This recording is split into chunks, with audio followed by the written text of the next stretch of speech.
one call. Just a horrible, horrible situation for them. I don't think that's going to happen.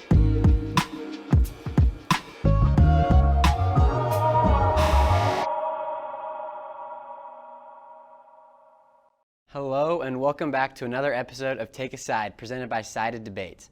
Before we get started with our show today, be sure to get on to sided.co or the Sided Debates app to post topics, vote, comment, and engage with other users on the site to climb up that leaderboard for a chance to winning a $25 Amazon gift card. The more interaction your debate can get, the more points you earn, inching you closer to that top prize. After All-Star Weekend wrapped up in the NBA, the current playoff picture might look surprising to fans based off of preseason predictions. But the Los Angeles Lakers and the Brooklyn Nets find themselves battling for a spot in the play-in game. The Lakers traded for Russell Westbrook in the offseason, and the Nets got a chance to see a full season of Durant, Irving, and Harden play together. But so much has happened in the first half of the season, and both teams are finding themselves at the bottom of the playoff picture in their respective conferences. I am joined by Jackson Reed and Matt Minier to debate which team has more pressure on them for the regular season. Jackson, take it away. Max, thank you. So, like you said, both teams in dire situations right now, the Los Angeles Lakers and the Brooklyn Nets. The Lakers right now, they sit at 9th in the West. They have a 27-31 record. And our question is, who has more pressure on them? And I think the Lakers have more pressure because things need to turn around, and things need to turn around now. And the reason why I think they have more pressure is because they got that guy right there. They got LeBron James. Yeah. He's the most attractive person in the NBA media-wise. People come to LeBron James. People like to see him play, and he's the reason why the Lakers are as popular as they are, other than the fact that they are in Los Angeles. But they need so much more production from Russell Westbrook. They need so much more production from Talen Horton-Tucker. They need more production, and things need to turn around right now, and that's why there's more pressure on them. I think when you look at terms of pressure, I don't think the Lakers are in the conversation just because I think that their expectations are just gone this year. I think after struggling so much with all their injuries, with AD being out so many games, even LeBron, I think it's just gotten to the point where they can't compete with the big dogs anymore, such as maybe the Memphis or the Suns or the Warriors of the world. And I think even if they get maybe 7 or 8 seed and they sneak in that playoff race, I don't think anything's going to happen, let's be honest. I mean, they have LeBron, but I don't think they have enough pieces around LeBron, honestly. And I think when you look at a team that's maybe in more pressure, I think it's the Nets. They spend so much assets trying to get these guys like Kyrie and KD and Harden, even though Harden's gone.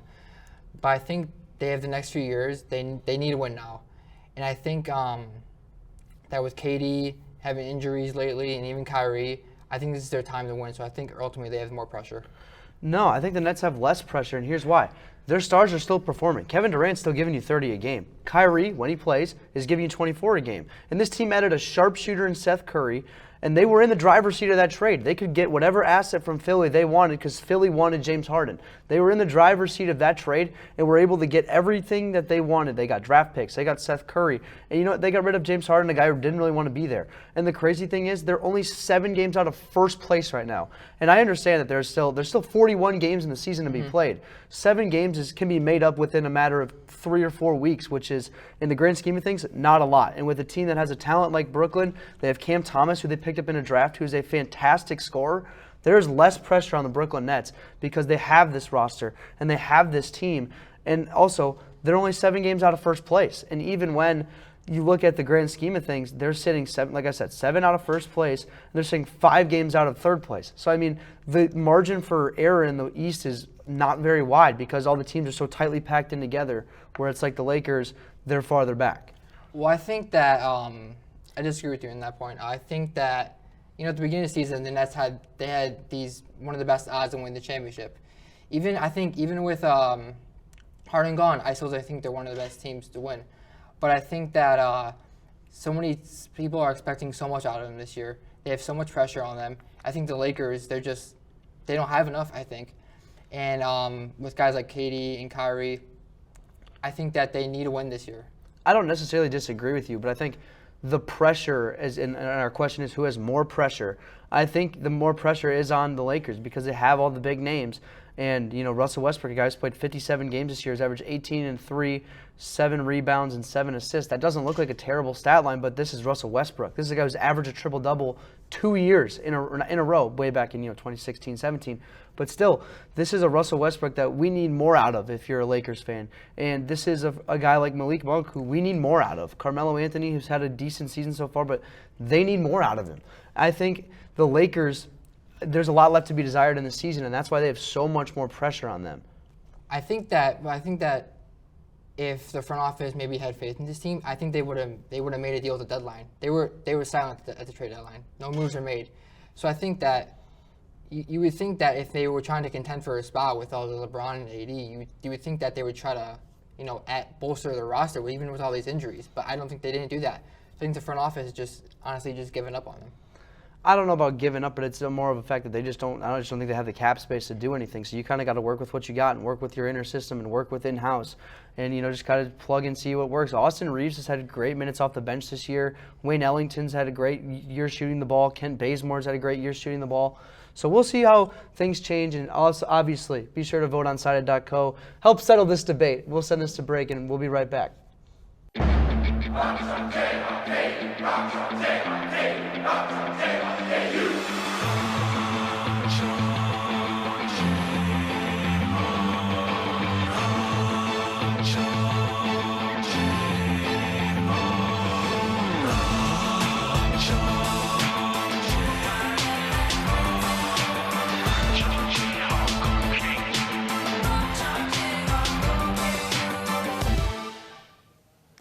Welcome back. For our second debate, I am joined by Isabel Scarborough and Jordan Ziegler to discuss the most dangerous NFL teams who missed the playoffs this past season.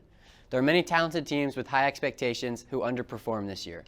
However, with full offseasons ahead for every franchise, which team that did not make the playoffs last year are going to clinch a playoff spot next season?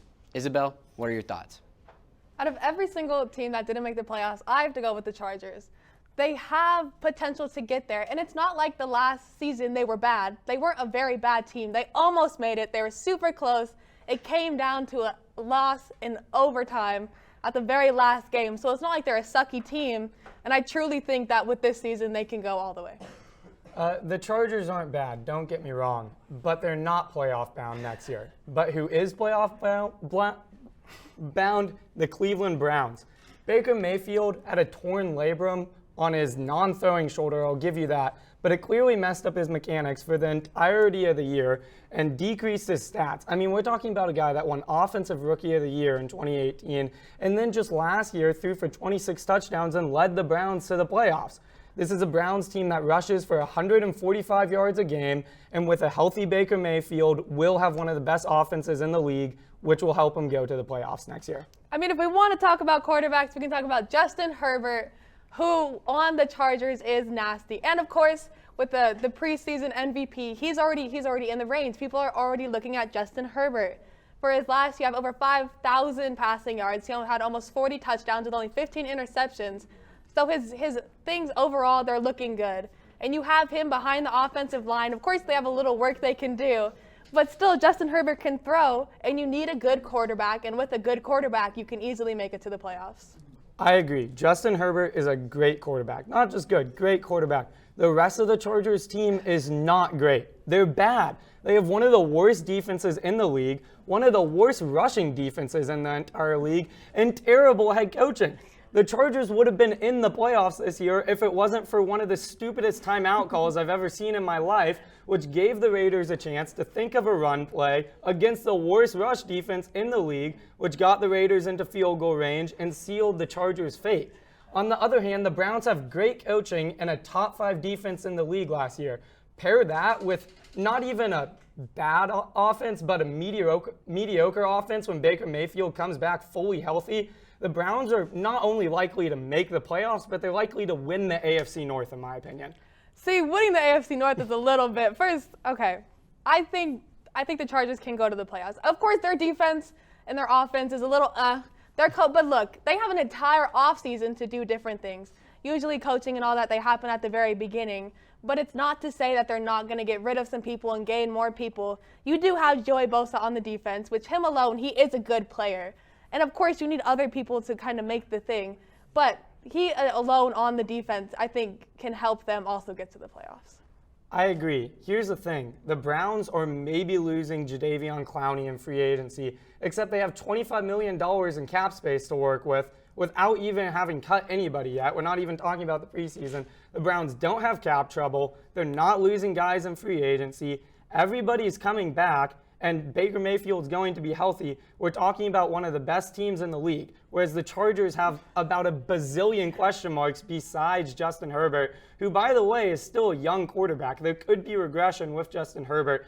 So I just think when you're talking teams that are more surefire to make the playoffs next year, you have to go with the Browns based off experience, based off of head coaching, based off of defense, and based off of potentially a better offense over the Chargers, who have a good quarterback, good running back, and then a question mark on defense, a question mark on special teams, and a big fat question mark coaching their team. I mean, I think if we're going off last season, of course there's a little bit of questions, but overall, the Chargers were a good team. And if you look at who they're going to play for the next season, they don't have that hard of games. They have the Browns, the Dolphins, the Jags, and the Falcons, which are arguably, they're not games you look at and you know automatically they're going to lose. Of course, they have their rivals that are in their division, which could be a little but their season, it doesn't look that bad looking at it right now. They play in the AFC West. That's one of the best divisions in football. The Chiefs, who have won the AFC West, the past 3 years? The Raiders, who were a playoff team this year. The Broncos, who, if they get a competent quarterback, are going to be really good too. Having to play those divisional games all year long is going to be a terribly hard schedule. I mean, if you want to say the Chargers have an easy schedule, that's just stupid. So I just think the Browns are way more in a better position to make the playoffs next year than the Chargers going forward. And with that, we'll wrap it up. More Take a Side after the break. You may not hear it at first, but it's there. Our chant, rising.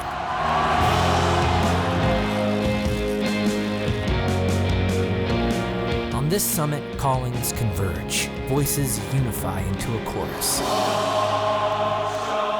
that sounds out for good, for greatness. Can you hear it? And welcome back. As we move into the NBA conversation again, the MVP race is shaping up to be very similar to last year's. Joel Embiid and Nikola Jokic have cemented themselves as frontrunners at the halfway mark. Last year, these two were the finalists for the award, where ultimately Jokic won the award for the first time last season. Is he going to repeat this year? Jack, what are your thoughts? Absolutely, Jokic repeats it this year. He's having a better year than he was last year, and he won MVP last year. Especially if Jokic plays in all games or almost all of his games, that's going to even further cement his MVP race. I mean, Jokic and Embiid were both MVP first and second place last year, and really the only difference between them was how many games did they play. If Jokic plays almost every game for this team, he absolutely repeats. See, I think it's going to be the exact opposite of last year. I think Joel Embiid is definitely going to take the MVP award this year. You said that Jokic was having a better year than he was last year when he won the MVP. Joel Embiid's having a better year than Jokic was last year when he won the MVP as well. Joel Embiid is leading the NBA in scoring right now with 29.6 points per game. Jokic isn't even in the top 5. Jokic is averaging 13 rebounds a game. That's awesome. Congratulations. Joel Embiid's grabbing 11 a game and 4.5 assists. Those stats for a center are unreal. And you saw him in the All-Star game last night. He had 36 points, and he didn't even win MVP. I mean, he shot 14 for 20 from the field, and he does that on a nightly basis. He's shooting 50% from the floor. He's efficient, and he's on a great team. The Sixers are third in the Eastern Conference right now. I think you have to give it to Joel Embiid at the midway mark. I think you just said it. He's on a great team. Jokic is not. Murray and MPJ have both been out all season long. The second best player on that Nuggets team is probably Will Barton, and that's not saying anything. The 76ers had Seth Curry, Andre Drummond, Tobias Harris, Maxey, and Green all before the Harden trade. The Nuggets really only have Barton, Gordon, and that's probably it for the rest of his help as far as Murray and MPJ being out. Jokic is literally the only focal point on that team, offense and defensively, whereas Embiid can sit out and they have other players that can do the work while he's on the bench. Yeah, I mean, obviously the Sixers are definitely a better roster right now, I would say. I will definitely agree with that statement. But the roster doesn't matter. It's how you play. I mean, the roster is important because it helps you with your stats and things like that, but Joel Embiid's going to average 30 points a game no matter where he's playing basketball right now. And the fact that he's getting 4.5 assists a game on top of that is really – he's a big man. He's 7 feet tall. And he's passing like that. Jokic is the same way. It's crazy how well these guys pass the basketball. But Joel Embiid has just been unstoppable this year. No one can slow him down. If he stays healthy and he stays on the pace that he's on right now, no one's slowing him down. He might even average more than 29.6 points a game by the end of the season. I mean, you look at someone like Joel Embiid who has had injury problems, and he's leading Giannis, LeBron, DeMar DeRozan, and Trae Young in scoring. 4 guys who you would think would average more points a game than a 7-foot center. Points are not what equals MVPs. It's what you bring to the team and what your value brings to the team. With Jokic, again, like I just said, when Jokic steps off the floor, that Nuggets team goes to shambles. His plus-minus rating on the year, Jokic in the game, is plus 9.7 points. While he's off the floor, the Nuggets go minus 10.4. Whereas Embiid, he's plus 6.5 on the floor, and his plus-minus rating is minus 3.9 off the floor. When Embiid steps off the floor, the rest of those guys can handle the job while he gets some rest. When Jokic steps off the floor, they immediately go down, their lead goes to shambles, and Jokic has to immediately check back in. That's why Jokic is way more valuable, because when he steps off the floor, the rest of the team can't play, whereas the Sixers can. Yeah, I mean, obviously it's going to be a heated race. I mean, these two guys are both incredible basketball players. Sure. Now, we've covered the 2 front runners. Now, let's talk a little bit about the honorable mention guys. Who do you have as someone that you don't expect to win MVP, but someone who definitely is deserving as of right now? For sure, dark horse I have is DeMar DeRozan from the Bulls. I think what he's doing right now on the Bulls, especially with the preseason coverage for him being the worst offseason signing, as a lot of critics said, I think what he's doing right now, he's proven that he's been a certified bucket getter since he's been in the league. And right now, when you have Levine on the roster, when you have Lonzo on the roster, that can dish him the ball and get him the ball when he needs it, especially when he's Mr. Fourth Quarter and he's dropping 12-plus points in the fourth quarter every night. I mean, he's the most clutch player in the league right now. He's got to be the most valuable player in a lot of people's races. Yeah, I mean, I can't disagree with that at all because DeMar DeRozan's been great. I mean, he broke a record for what, wasn't it 35-plus points and then 50% from Only Wilt Chamberlain had that record. Yeah. So, I mean, DeMar's been unreal. I mean, the Bulls are way exceeding their expectations for the season. I want to talk about another guy who is the only reason why his team is winning basketball games right now, and it's LeBron James. I can't believe I'm saying this. LeBron James is a dark horse to win the MVP right now. He's averaging 29, 8, and 6. And the Lakers are 9th in the Western Conference. The Clippers, without Paul George and Kawhi Leonard, where arguably their best player right now is Terrence Mann, are higher in the rankings than the LA Lakers. And the only reason the Lakers are as high as they are is because of LeBron James. So you think about it, dark horse guy to win the MVP, it's got to be LeBron in my eyes. I think a big thing there is record. I think a lot of people look at overall team record because you can't be considered valuable if your team's not winning games, you know? With the Bulls, they're tied for first in the East. And again, a lot of people didn't see them coming there. And DeMar DeRozan, again, did not have the expectations going into it. And now he's one of the top 5 in scoring this season. So I think he's definitely a dark horse for MVP right there. I'd say there's a lot of great players in the NBA this year. Obviously, the MVP race is going to get heated up here as the season goes on. Now, that's all we have. Let's go back to Max. And thank you so much for tuning in for today's show. Before we go, be sure to create your own Sided account to be able to post debates of your own, as well as comment and vote on others' debates. Along with that, follow us on Instagram at TakeaSideKU for weekly live streams and clips from the show. Our Twitter is also at TakeaSideKU, where we will be having some different Sided content for you weekly. But that's all the time we have for today. For all of us here at Take a Side, we'll see you next week.